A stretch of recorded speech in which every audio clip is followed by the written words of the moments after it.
Alright guys, a quick one. Here, I'll detail how to scan YouTube on TV. So if at the end of this you found this offer informative, please don't forget to like and then subscribe. To scan your YouTube on your TV, you need to have the QR code just like this. Then you can switch between sign in with your remote control or sign in with your phone. So once you selected sign in with your phone, you'll be able to have this QR code that you can scan on your TV.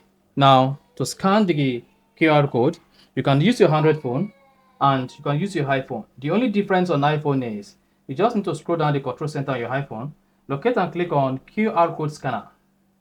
So once you have the QR code scanner pops on your iPhone, then you need to go ahead and scan the QR code like this, and then you'll be able to proceed using YouTube on your TV. But for 100 users, all you need to do is go ahead and grab your 100 phone. On your 100 phone, search for camera and then select it.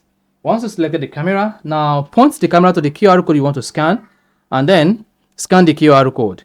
Once you're done scanning this QR code, click on the YouTube link that pops and then hang on. Once you hang on a couple of seconds, you're going to see sign into YouTube on TV. Then click on this drop menu to switch between your Gmail accounts.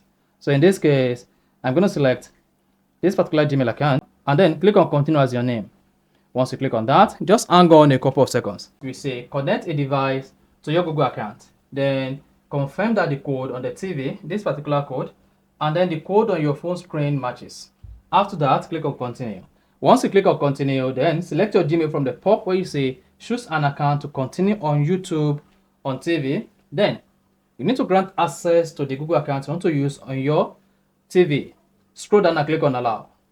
Then hang on, you should see you are now signed in to the YouTube on TV. Then after a couple of seconds, your YouTube will refresh automatically and you're going to see welcome message on the screen while your YouTube profile is getting ready.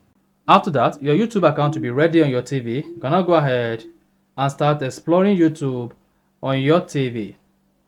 And that's it. So, if you found this offer informative, please don't forget to like and then subscribe.